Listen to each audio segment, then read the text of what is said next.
Good morning, everybody. Good afternoon, good evening, wherever you are. Welcome to ECCHR event series, Human Rights in Times of Crisis, of Resistance and Concrete Utopias. This event was actually planned back in 2019 together with our cooperation partner, the Federal Agency for Civic Education, obviously as an event in presence together with workshops, because even by that time we were aware that we as human rights organizations are facing a multiple and very complex global crisis, climate crisis, crisis of water, of food, growing authoritarianism, which requires a new discussion with new actors, with other actors than the very close human rights community. And obviously, with the current pandemic crisis, it became even clearer that the conversation is needed. We're hoping that at some point in the upcoming months, we will be able to fulfill our function as ECCHR to serve as a platform, as a hub for actors beyond Germany, beyond Europe, beyond law, an interdisciplinary mixed coalition of people. But as Alejandra Ancheta from Mexico said, we have to maintain our internationalist spirit, and so we have to bridge until this time has come. And so this is why we decided to aggregate one more online conference series to the endless series we're having already.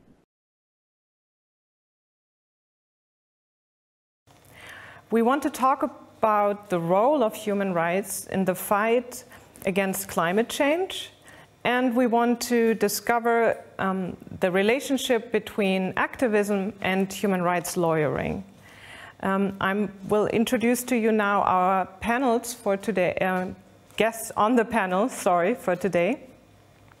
So we have Arpita Kodiveri, who is a human rights lawyer and a doctoral researcher in law at the European University Institute in Italy.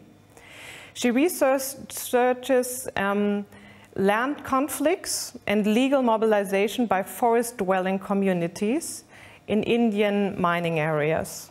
We are very happy to have you. Then also we have Luisa Neubauer, who is Fridays for Future coordinator and organizer and one of the most prominent members of the German branch. Currently, she's enrolled in a master's degree on resource analysis and management at the University of Göttingen. Welcome, Luisa. And then, last but not least, we have Cesar Garavito, who is a well-known human rights and environmental law scholar and practitioner. He is co-director of the Center for Human Rights and Global Justice at New York University, and he is editor-in-chief on open global rights. His work focuses on global governance, climate change, socio-economic rights, and business and human rights. Welcome, Cesar. So, yes, the topic we have today is obviously a very big one. The man-made climate change crisis is one of the most pressing crises that humanity currently faces. It is the consequence of a capitalist economic model based on high carbon-intensive industry, on resource extraction. And it puts very much into question not only the existence of our planet as we know it, but in particular, I think it puts into question our economy and the Western way of life of consumerism. And obviously, I think something that should have realized by now everyone, it warrants a deep and fundamental change. And from my perspective, what human rights, I think what we'll need to discuss today is the question, well, to some extent, the urgency of this crisis is scientifically so well proven that it's really the question, why would we need human rights to fight for changes? And I guess from our perspective, One, obviously, human rights language gives certain credibility, certain value to the claim against governments to acknowledge the climate crisis and to act accordingly upon it. And I think the second aspect, which from my perspective is also equally, if not even probably more important now, is that human rights do put a framework and give language to demands on governments again, but also on corporations, on how to act upon this crisis, on how to implement government policies. And I think that's a very classic value of that human rights brings. So, so to some extent, I would say that human rights offer the opportunity to bring social questions into the discourse of climate justice and environmental justice, which may sometimes bear the risk of turning into the question of purely technical solutions to questions of, for example, reduction of carbon emissions. But yes, I would want to give you the chance, probably also to our panelists, to do some things. And so what do you think is the added value of human rights? Cesar, do you want to probably start with that? Thank you, Miriam. I wanted to start by thanking ECCHR for organizing this panel and the series of panels. ECCHR has certainly had a leading role in convening the human rights community around cutting-edge issues. So it really is a pleasure to be part of this panel, especially given that Arpita and Luisa, very distinguished panelists, are also with us. So I would say that human rights contributes two key elements to climate action. One, you already alluded to, Miriam, which is a language, that embodies, that concretizes climate harms. A paper and a book that I'm publishing documents how the environmental movement saw very early on in the first decade of this century that human rights could be a very powerful tool to advance arguments that were falling on deaf ears, because back then climate change was seen as a scientific, abstract environmental concern with limited impacts on human beings. So it was an issue that supposedly affected polar bears as opposed to human beings. But towards the 2010s, and then decisively about 5 years ago, around the Paris Agreement negotiations, the environmental community pushed the human rights movement to take human rights implications of climate change seriously. And that's when the turning point happened that led us to successful litigation like the one that Luisa has been part of in Germany with this landmark decision of the German Constitutional Court just a couple of months ago. And then the second element that human rights contributes to the climate struggle is an architecture, institutional architecture. Human rights advocates organizations from the Global South and the Global North have been working for decades, constructing with some governments this human rights architecture that takes the form of courts like the European Court of Human Rights, Inter-American Court of Human Rights, but also the UN human rights bodies that are there to be mobilized for the purpose of prompting governments and corporations to do the right thing. So it was by seizing the opportunities of this already existing architecture that climate activists and human rights advocates came together to create the momentum that we're luckily seeing today. Thank you, Cesar. Yes, you already mentioned that Luisa has been one of the claimants in the successful Constitutional Court claim on climate change that just came down. Luisa, why, what was your motivation, not just individually, but also as Fridays for Future, to say you want to be engaged in such a human rights claim? Yeah, hi. Thank you for the question and thank you for having me. It's great to be here with you. I think there has been you could call it societal, but maybe it's even a philosophical misunderstanding in especially Western worlds, what climate protection, climate mitigation, climate action is really about. And for decades, protecting the environment was considered to be something you would do for charity. That was a good deed. Protecting the birds as in somewhat of an equivalent to giving some children some sweets. It's something you do when you have time and money, and it's something you don't do if you have anything better or more important to do. And it's only been in recent years, and I think maybe even Fridays for Future has played a part in that this fatal misunderstanding got twisted and turned around and shifted towards an understanding that what eventually this is about saving us from ourselves and from the dangers we put ourselves in. And by we, I explicitly, of course, mean mostly white powers of the global north. And then, of course, there's a different dimension when it comes to global south and global north justice. So in this understanding, of course, that everything we do in terms of the climate crisis is not a favor which would do to the climate or the atmosphere, it changes our understanding of what kind of legitimacy we have. And this brought us and brought me to a point where we really thought about the injustices that we are seeing and the lack of the lack of legitimacy that the climate crisis has. So, of course, it was a very natural step for us to, as soon as we acknowledge that what is being done is actually harming our rights and human rights and our rights to future and freedom and so on, it was a logical step for us to also go to court, as we are trying to do everything we can. And this was one piece of the puzzle. Yep. Yet I would, at that point, really want to emphasize on the point that there is a incredible barrier when it comes to the acknowledgement of human rights around the world. People do not fight for the rights that they don't know they have.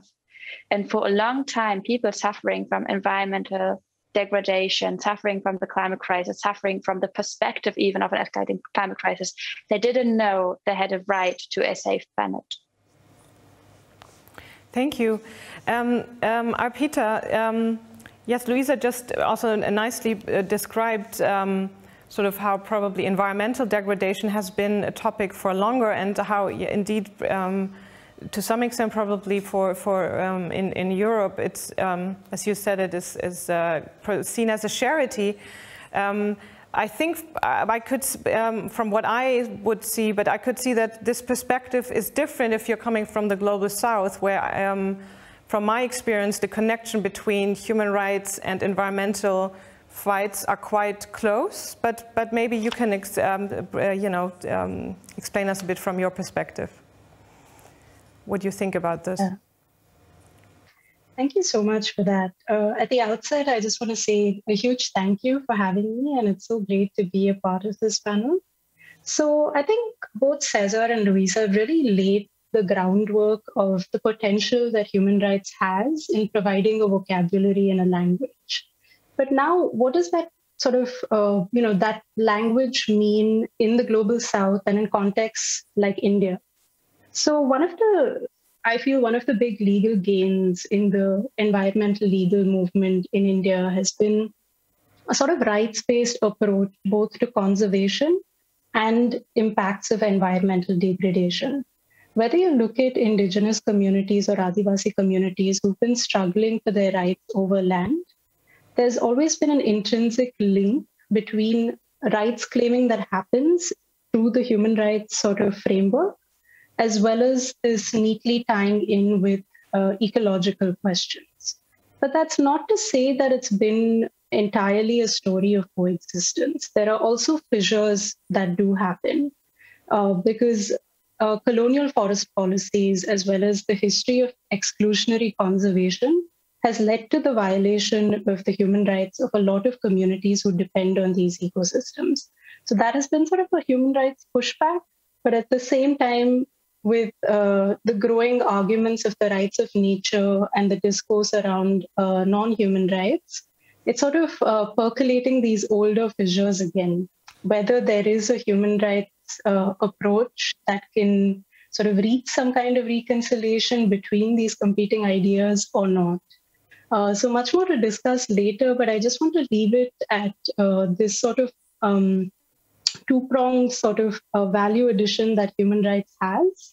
One, I think if we kind of look at how Karen Zevi argues that the rights are sort of rights claiming, it allows marginalized communities to occupy space within the law and state their claims. Depends whether they go to court or they do it through protest. So I think human rights in that sense has been a lived reality and has been a part of a lot of mobilization here, which I think can contribute to the growing discourse on human rights and the climate crisis. Thank you. Very, very interesting. Indeed, I do hope we talk a bit more about this later on when we come probably also to what the challenges of human rights in the regard to climate change are right now. But Cesar, I think you elaborated on the momentum that we can see that it has been developing in climate change, and maybe you take a bit more time even to describe this. But you know, we've been sort of only in Germany and the neighboring Netherlands. You know, the last three months probably have been very exciting. So you see constitutional courts granting rights to citizens as their rights are being violated by inactive governments or not sufficiently active governments. So do you think we've won the argument that governments are obliged by human rights to act on the climate crisis? I think there's definitely momentum. And it's a momentum that's been building up since at least 2015. Again, in the study that I referenced earlier, I documented around 70 cases that were filed between 2015 and 2020 that basically laid the groundwork for the type of victories that the movement in Germany recently achieved remarkably before the Constitutional Court, especially in Europe. And I'll be happy to provide the link to the study in case if people are interested, because after 2020, this became an avalanche. And now, in my study now, we count almost 100 cases that are squarely based on human rights arguments. So the climate litigation has been around for 20, 25 years now, but the use of human rights arguments, meaning the concretization of climate harms in the form of people displaced from their places of dwelling, people losing crops, losing their right to family, right to privacy, right to life, right of future generations. All of that is more recent, and definitely there is momentum, and around 50% of those cases are being litigated, as you said, Miriam, in Europe. Importantly, the Global South has had key litigation early on in 2016 in Pakistan, also litigation happening in Colombia, in India, and elsewhere. It is tempting to conclude that the argument has been won as a result of this very promising trend. But I think that that would be premature for two reasons. First, because ultimately, we as human rights scholars and practitioners care, and certainly people like Luisa, but I'll let her speak to this issue herself, care about the outcome, the impact, not just a fantastic piece of paper with a fantastically argued ruling like the one that the German Constitutional Court produced a couple of months ago. That's a crucial step. But in the end, the assessment needs to be made based on whether governments and corporations end up cutting emissions in half by 2030, achieving net zero emissions by 2050 in line with science and in line with what's needed to avoid a truly catastrophic plan for future generations. And the jury is still out. on whether this is going to happen or not. Finally, what I would say is that it is absolutely crucial that strategic litigation based on human rights arguments against climate inaction involves and is done in partnership or in very close collaboration with social movements. So what's particularly encouraging to me, coming from other forms of litigation and advocacy in the past on socioeconomic rights, for instance, is that in the climate space, organizations like Fridays for Future, Extinction Rebellion, indigenous peoples in the Amazon region have really been at the forefront of many of these cases, for example, currently in Brazil. So it's not a technical issue left to lawyers to solve or to push forward. If that were the case, and I say it as a lawyer, would be this battle would be lost because, of course, it is in the end direct mobilization, political mobilization, bottom-up mobilization that would push very powerful actors all the way from governments to fossil fuel companies, to soybean production companies in the Amazon, in the Brazilian Amazon, to be accountable for the climate harms that they produce and to stop polluting the planet in ways that will make it unsustainable for future generations. Yeah, Luisa, do you want to probably, add on this or respond? So what are you, as Fridays for Future, planning on doing with the Constitutional Court ruling? Are you satisfied for it as of now, sort of, or what, or do you also see some downsides of the judgment? Actually, I would be interested in that. Or you've some issues where you feel, well, this needs to go further. Well, first of all, of course, I cannot be satisfied about a victory against my own government. That's like, I wish it's my government too, and so I wish there wasn't the need for me to go to court against my own government. That's not something you want to do, living in a democracy. And so, of course, it itself is a huge thing, yet it's also a tragedy that this had to happen and that the court, explained how bad of a job what a bad job the government does. Well, as mentioned before, it's certainly, however, of course, some kind of revolutionary ruling. And the question, I think, is, of course, what do we do with it internally? And it will be for us, of course, that the one decision we will come back to again and again and again, asking the government to learn from that. Yet I think equally important, of course, is what do we do in terms of, using this precedent to force further governments towards climate justice. And I think that is a very exciting thought, as being pointed out before. There is, of course, this awkward situation that we are in Germany, that the government has made very clear that it, in fact, has not very much understood what this ruling is about, as, in fact, the Constitutional Court redefined what is freedom in the climate crisis. And that is a very, very big deal. And the response of the government was basically to go back and work in the same pattern as it did before.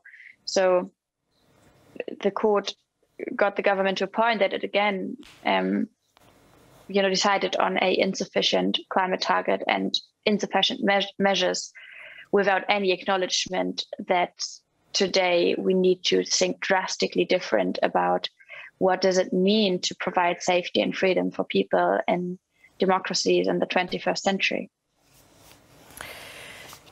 Thank you. Yes. Well, maybe we stay with that.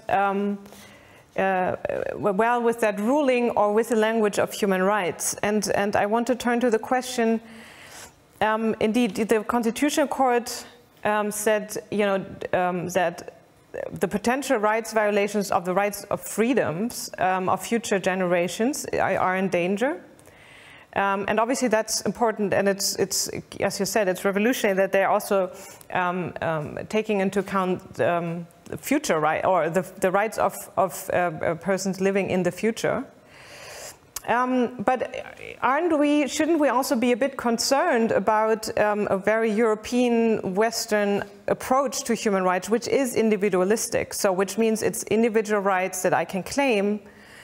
And is it not needed that we also think a bit more of broadening the human rights language more towards, more holistic concepts? And I think probably, maybe Arpita, you can speak about this, because I think especially communities and also especially, I guess, indigenous communities in themselves don't think in terms of their individual rights necessarily as we probably here in Europe would conceptualize them. And what is that approach probably, or is there something that we in Europe can learn? Right. So I think in terms of sort of a collective approach to human rights, I do think that advances have been made with group rights in general. But I do think there is a challenge with understanding, sort of putting a very apolitical reading of what that collective means. Because a lot of my fieldwork has shown that even indigenous communities, they sort of have multiplicity of interests. While, and I think a collective framing of rights as a community enables them to sort of, negotiate and come together and build consensus, which is very interesting when one is trying to mobilize human rights. So what kind of rights do they choose to mobilize? Whether it's cultural rights or socioeconomic rights, that sort of becomes a collective framing. And I think that's something that we can definitely learn, because I perhaps fear that individual rights might further create very divisive ways in which we might be using human rights and making these claims. And I think a more collective framework will engender consensus building, both in terms of how legal mobilization happens, as well as, stemming from the momentum that already exists. And I think with future generations, there is a sense of a collective. And I think the collective perhaps is a bit difficult for us to imagine, but I do think that it is in a sort of a group framing, which is fairly broad. And I do see hope in that, as well as the rights of nature, because there the community is more of looking at the ecosystem and the interconnections that we have with the non-human world. Cesar, do you want to speak on that also, because you come from the Colombian perspective, and in Colombia there's been some important decisions also made on the question of rights of nature, and then also process rights of communities determine, right? What are the rights of nature? So do you think that this is something we should also probably learn from in Europe? Yeah, there are a few gaps and voids as in any field of social change and strategic litigation that are quite evident in the climate litigation field. And I'll speak to rights of nature in a moment, but there are a couple more that I wanted to highlight. First, there's very little litigation against corporations. So it's been mostly governments that have been held accountable for good reasons. Of course, there, as Luisa said, these are actors of government that are supposed to protect rights by design, by definition, and yet they're postponing the protection of those rights or outright violating them by continuing to, for example, to promote fossil fuel extraction around the world. So but only 10% of the cases that have been litigated anywhere around the world on human rights grounds, on climate action, have been filed against corporations. A recent victory in the Netherlands against Shell, in which a court mandated Shell to comply basically with the targets of climate, of greenhouse gas emission reduction that science advises in order to avoid the worst scenarios of climate change. That is a key precedent. Still probably will be appealed, so it's not firm, but it's a crucial step forward. And yet there's a whole range of corporate actors that continue to actively go directly against what humanity needs to do to avoid the worst versions of the climate crisis. Second gap is litigation on adaptation. So the Global South actually is responsible for, of course, as we all know, low, relatively small percentages of historical carbon emissions. Of course, countries like India or China these days contribute considerably to, or Brazil, to carbon emissions. But historically, they're nowhere near the US or Europe.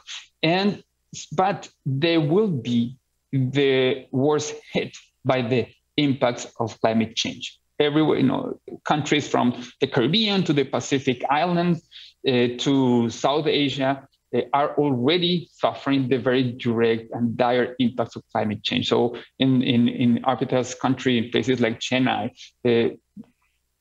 whole regions of the world will probably be uninhabitable in the second half of this century because of the sheer heat that humans and all species will have to suffer in those places. So there needs to be more action on adaptation, meaning having governments and corporations pay for the cost of adapting to the already inevitable effects of climate change, especially in the Global South.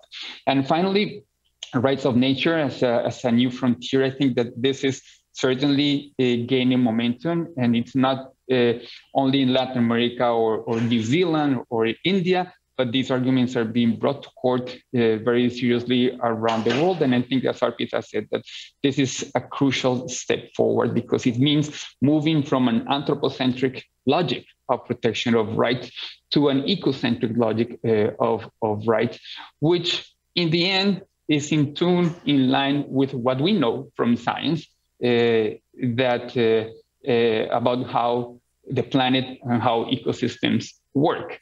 Human beings are, of course, not independent from the rest of the planet. And it is by protecting the life, the existence, the integrity of trees, of water systems, of rivers, of oceans, that we have any chance of living an inhabitable planet for future generations.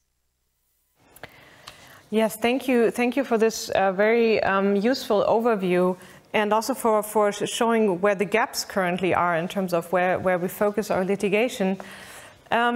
So when it comes to corporations, we've had in this series, had Alejandra Ancheta from Mexico speak to us, and also and one of her other colleagues. And they are helping an indigenous community in Mexico to, again, to claim their rights to free, prior, informed consent and their land rights against a French company, against the French energy giant EDF, which, and here's probably, I don't know if it's ironic or tragic or what it is, which is actually building wind parks, so which is going to sort of, trying to get into green energy, or is in green energy, which is something that probably is very, we all support. And I think that's also, and as you said, I also had to think about this, Cesar, when you said about adaptation, and that's also what I meant about, is probably also the potential for human rights to bring into social aspects into how we're going to adapt this. Because I guess, all big corporations are by now claiming that they are going to go into energy neutrality, and that they will be, as I said, carbon neutral by 2030, 2040 or so. Even automotive industry is claiming that. Do we probably also take a close look on how they do it? Because building a wind park or expelling indigenous communities from national parks so that nature can recreate, and the indigenous people need to leave, who never contributed to the crisis. That's something, for example, Minority Rights is also working on, really is not the solution. So Luisa, what do you say? What are you demanding of corporations, and what do you think is what's the claim of Fridays for Future in that regard? And also how do you deal with this tendency of policies to go, yes, it's all about green energy, maybe no matter what, or so. Yeah, it's I was really inspired, and it got me. I very much second what we just heard about, you know, the complexity of the issue and how we need to acknowledge that complexity also when we think about methods to achieve climate justice.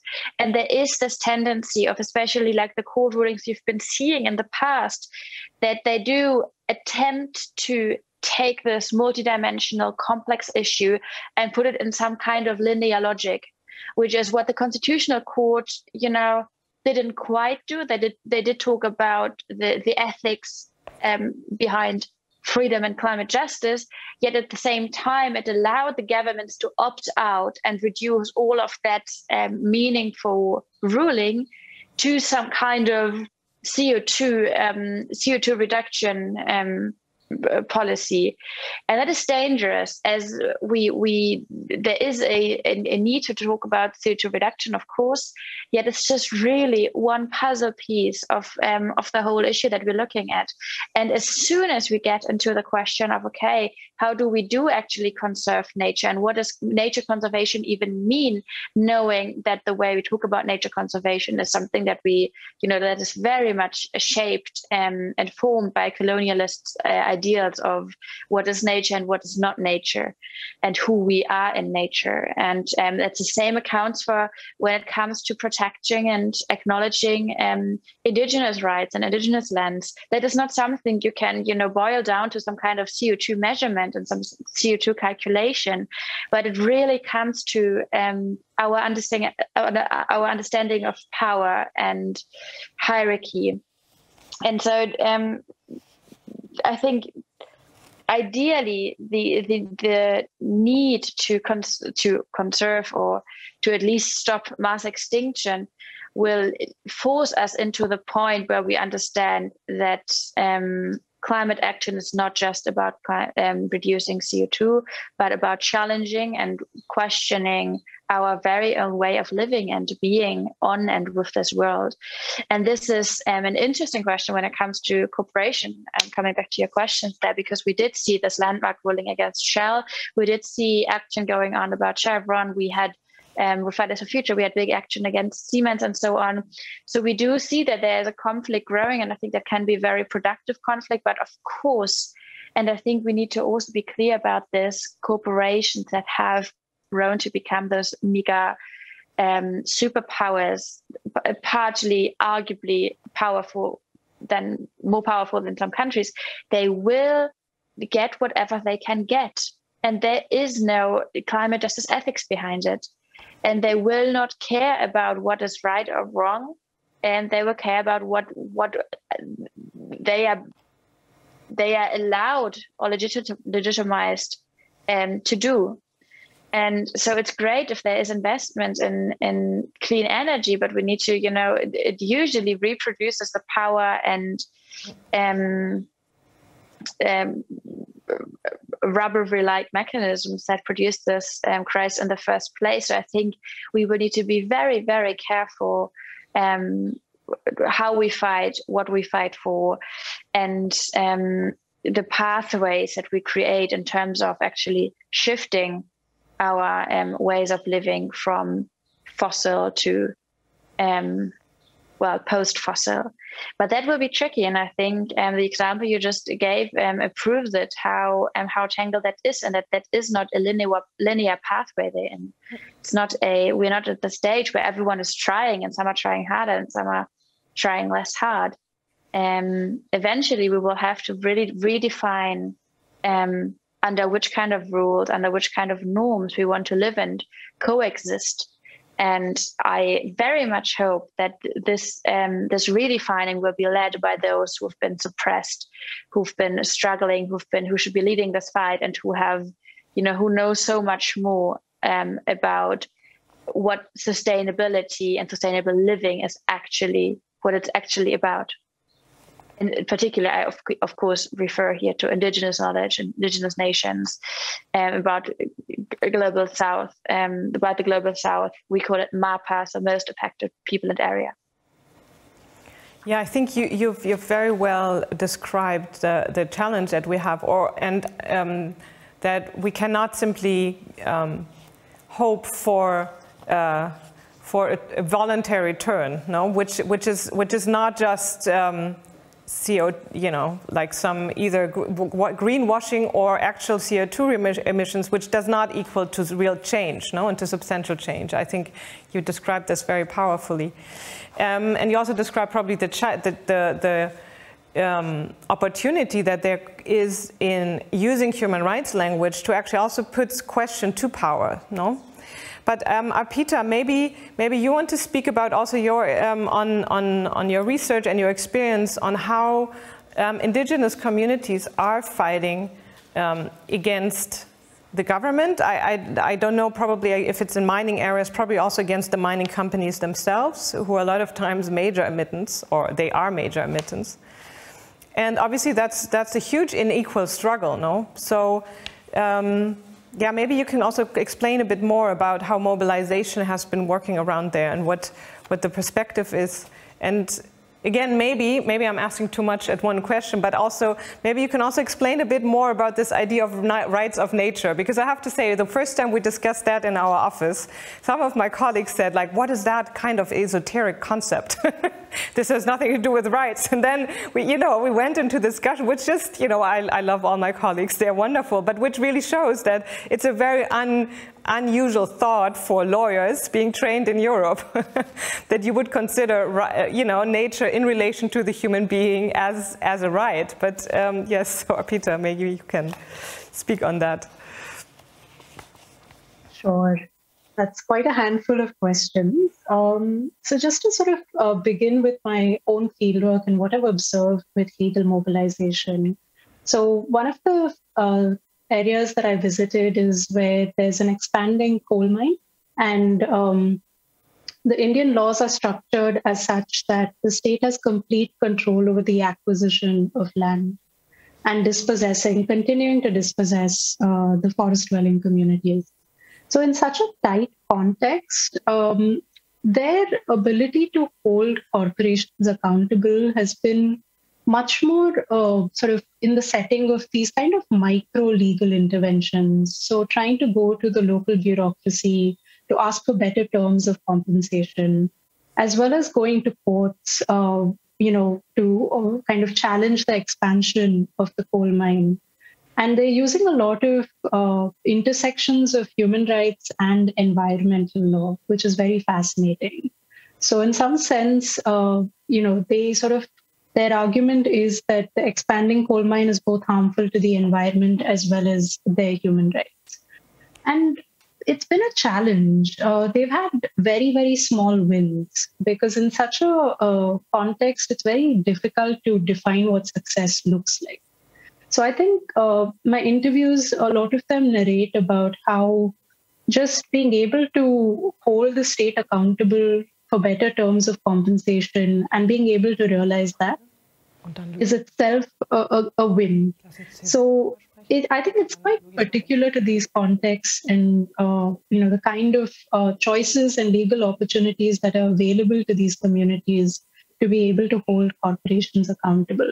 But there are success, larger sort of, one may call it, discursive wins, where there was a case which I looked at where the indigenous community managed to push out a mining company from acquiring its sacred mountain.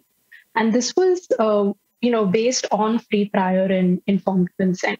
So this is where I feel like the procedural aspects of human rights also come in really handy to be able to secure the rights of Adivasi and indigenous peoples. To speak the rights of nature, and I think Cesar will have a lot more to add. It's an area which I kind of arrived at based on the interviews that I did with these communities, because they sort of identified the language of rights, both in terms of human rights, but also as it being relational to the forests and to the areas that surround them. So I guess in some sense, it's the coming together of stewardship, as well as this idea that one belongs to a larger ecosystem. So it's not like their rights operate in isolation of the rights of the forests or the other ecosystems. And that's an interesting idea. And I think jurisprudence, like the jury is still out on the logistics of implementing something like this, because it can also go on to exclude these communities, because one can then see the colonial notion of conservation again being replicated under the language of the rights of nature. So it's a very tricky question, and who represents nature is still again a difficult question. But I do see hope in this idea of stewardship and this idea of biocultural communities being able to articulate the rights of nature and secure rights of stewardship. But yeah, I'd like to hear what Cesar has to say, because he's been doing a lot of thinking on this as well.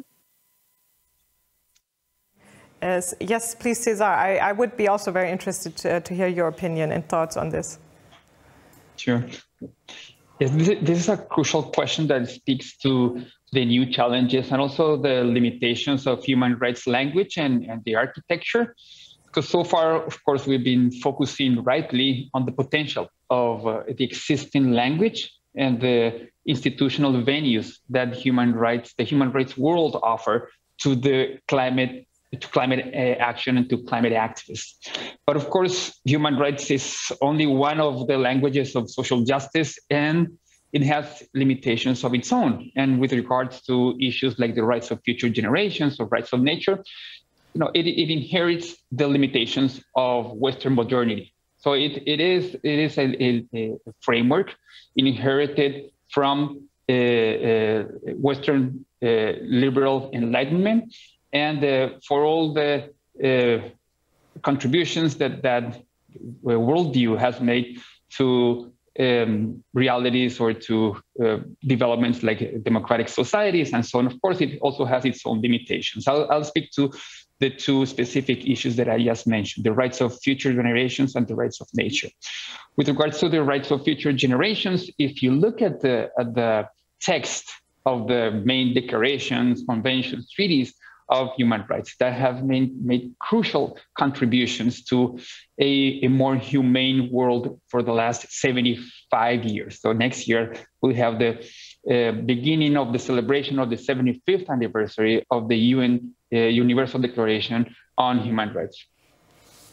Despite all those contributions, there's very little, if anything, in those texts about the rights of future generations. Someone whose work I admire greatly, George Monbiot, a British author and an op-ed writer at The Guardian, once wrote that in a conventional interpretation of human rights text, the current generation could fulfill everyone's rights, the rights of those alive today, and yet leave no planet for the future generations. And I think that this is not exaggeration, because back in 1948, the drafters of those rights were thinking about the huge inequalities around the world that unfortunately are still with us, the violation of rights of women, of religious minorities, and so on.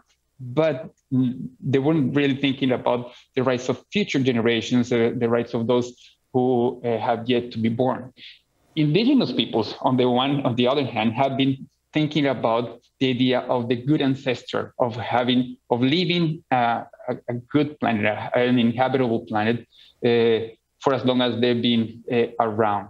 So it's taken 75 years to the human rights community to come around to this view. And sadly, my generation was the one that had a chance to do this more in a more timely fashion, because 30 years ago, we knew from very public testimonies of scientists like Jim Hansen in the US in the late 1980s that we were destroying the planet, and we were the first generation to know that we were destroying the planet. And yet it's taken us 30 more years, and the impetus coming from movements like Fridays for Future for my generation and to start to do what we should have done 30 years ago. So that's one challenge, the rights of future generations. I see a lot of potential, and judgments like the one from the Constitutional Court of Germany make crucial contributions to this to this new frontier of human rights advocacy.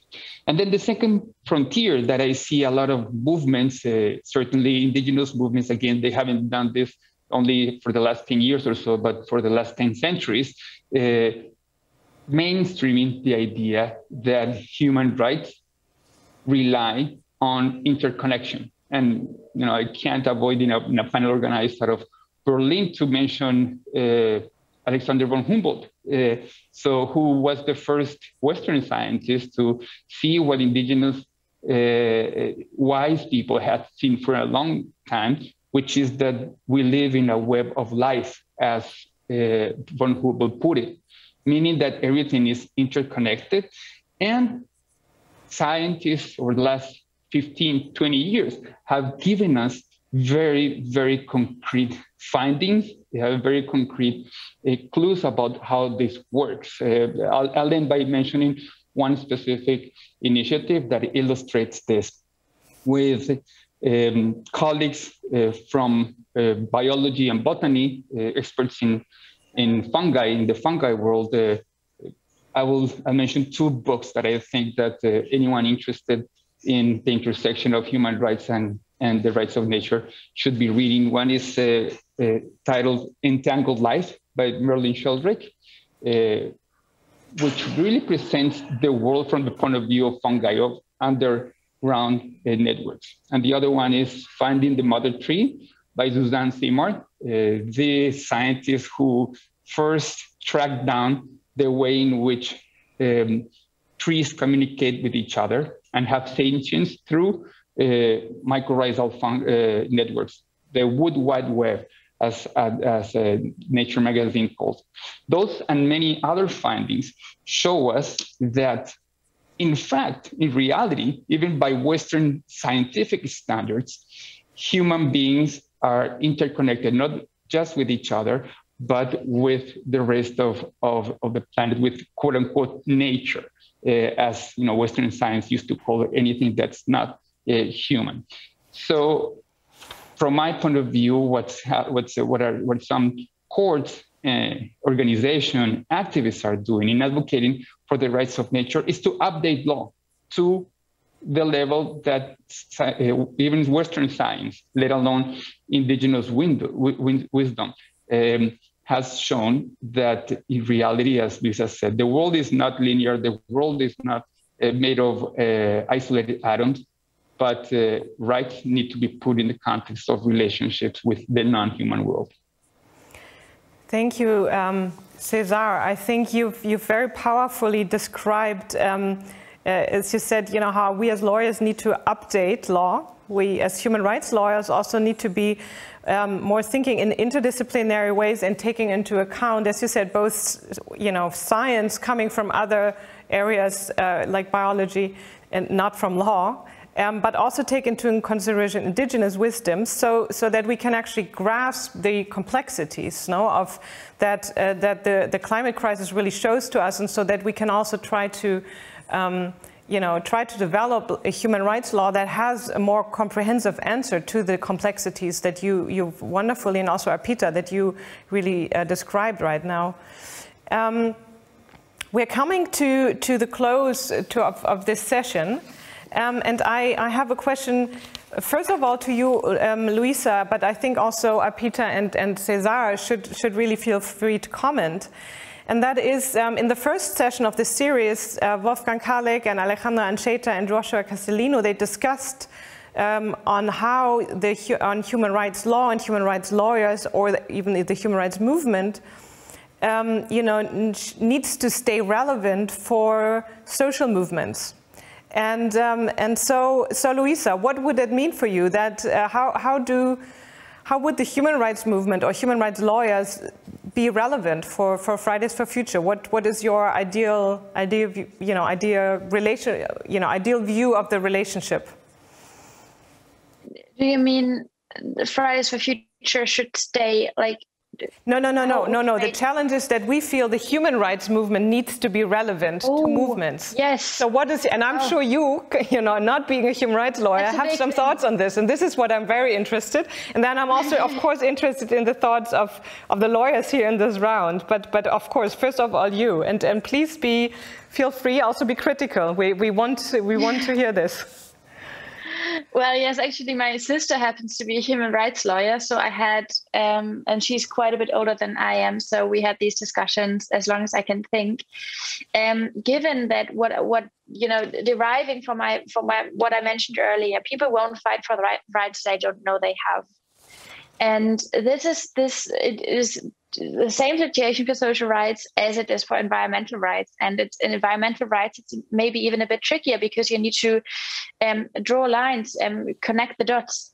And there is this obvious expectation for, you know, climate movements to also argue in the light of human rights. But for a long time, of course, I mean, just in my experience and the movement here, this wasn't possible because, as I said, people don't know about the rights. And this is not something that can be, in my eyes, in my view, on the shoulders of climate activists, teenagers, children, but this needs to be one inherent part of the work of human rights movements, human rights organization. It's about mainstreaming the knowledge of those rights that we have and that are we deprived from in varying nuances depending on where we are in the world, and about actively inviting movements, social movements, environmental movements to the table,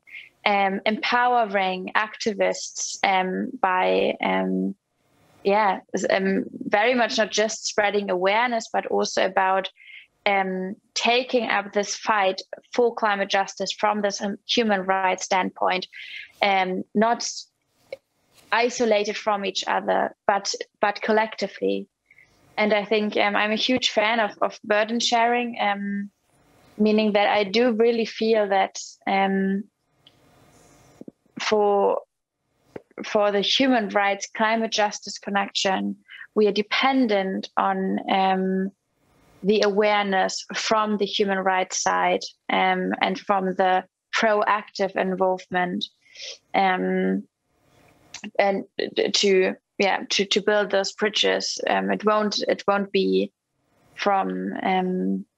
climate activists alone that do that job. And I do, especially maybe just talking from a German perspective here for a minute.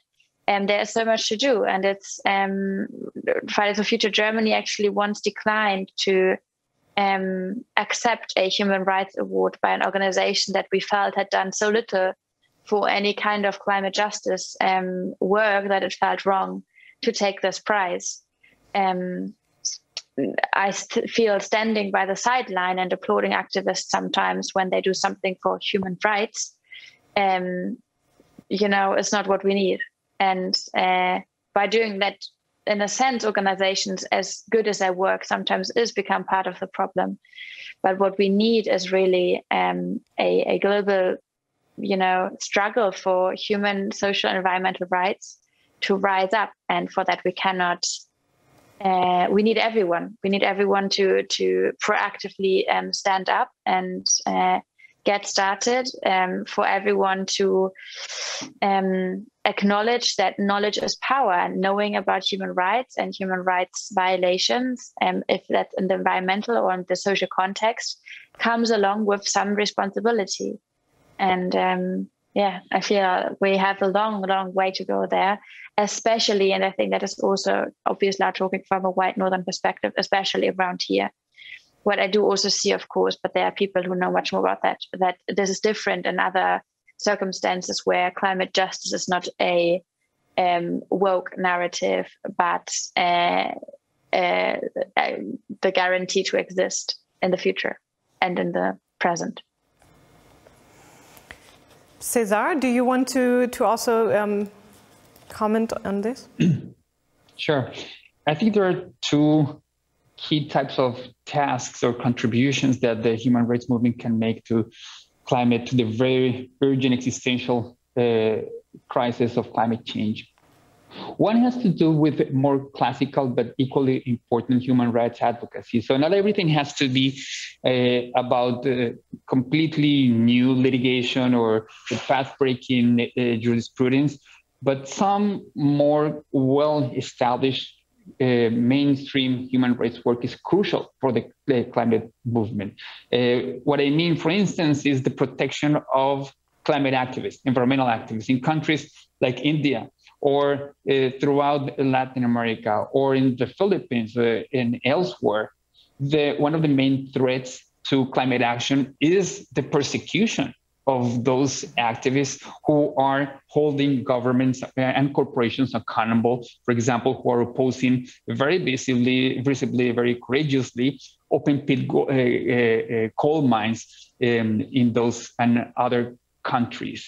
So this slogan that I like, that someone coined, according to which, well, you got the power, we got your back, meaning we'll go to court for you, we will mobilize the transnational networks of protection so that those at the forefront of the climate struggle can continue to do their courageous job. And corporations in Canada or governments in the UK and elsewhere will push forward anti-protest laws to try to stem the tide or to cut the flow of political energy, of funding to this movement, because they know they can seriously put in danger a business, quote unquote, a business model that's no longer sustainable, meaning, for example, continuing to extract fossil fuels.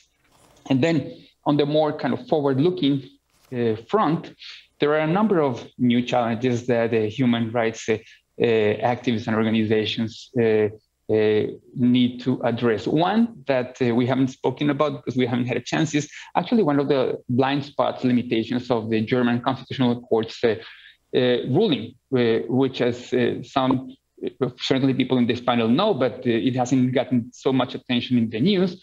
The German Constitutional Court declined to find in favor of petitioners from Bangladesh and Nepal who had joined, filed an independent action to try to hold the German government accountable for the types of human rights impacts being felt very tragically already in Nepal or Bangladesh. The court said, well, I'll stop within the boundaries of the German state because that's my jurisdiction. This is the German constitution, and there are very good legal reasons for doing that. But of course, I'm not convinced by them.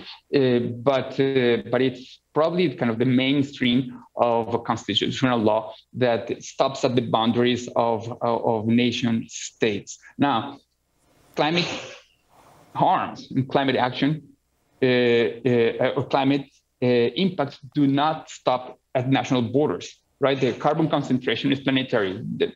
Carbon doesn't know about national boundaries, and the warming of the planet, of course, is a global phenomenon as opposed to a localized phenomenon. So pushing the boundaries of national jurisdictions, getting courts in countries like Germany or Canada or the US and elsewhere, and governments, of course, to acknowledge that it's global south countries that are suffering the worst of the consequences of the climate crisis, is a crucial next frontier of human rights advocacy and litigation.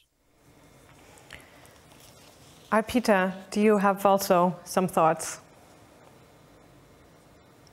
Yeah, I think much has already been said. I guess one point I'd like to sort of quickly reflect on is on the relationship between social movements and human rights lawyers. I think with the climate crisis, I feel the relationship has to be mediated more with a sense of equity, and it has to transform to one where the lawyer starts to surrender power of how legal strategy is built to social movements. I think one of my big learnings through my fieldwork is to understand how the kind of sophisticated processes that social movements have in building legal strategy. So I think as lawyers, we need to sort of as Cesar said, have their back and support them, and sort of translate their legal asks into different kind of venues, and of course support strategy building, but not colonize it. I think that's what I'd like to sort of leave with. Thank you. I think this is a very perfect ending. Luisa had to leave us already, but I want to thank I want to thank you, Cesar, and also Arpita, and of course also Luisa for being with us. And I think yes, I'm very happy now also on how we've come around to say, to also describe quite positively what is it that the human rights movement can contribute, and something that also we at ECCHR have been discussing is that we do think, strengthening the transnational angle, and also exactly, trying to give space to communities in the Global South in debates around climate justice here in Europe is very important. And Cesar, as you pointed out, I think that is also one of the frontiers that need to be pushed. It's exactly this question of extraterritorial obligations of states, meaning, does the German government not have duties towards rights bearers in Bangladesh, for example? No. So I think those are some areas that we also feel that are very important to push forward. But also, I think, as you also, Peter, and well, all of you mentioned, being understanding probably the privilege that we have as human rights lawyers, the privilege of knowledge that we have, the privilege of access, especially if we're located in Europe and in the global north, and how we can really make use of these privileges so that they can benefit the agendas and of movements, and especially now that we talk about the climate movement. And I think also something that I would want to see more is that we are also connecting the struggles, because there are struggles of the indigenous communities in India for climate justice, and there's the struggle of Fridays for Future here, and I think at least in my ideal view, I think also some sorts of transnational litigation can contribute to connecting those aims and to making things visible. That at least we have tried to develop to some regard on other areas of human rights law, and we do hope to contribute rather soon with that also to climate justice struggles. So thank you so much. I've really learned a lot from you today. Thank you for taking the time.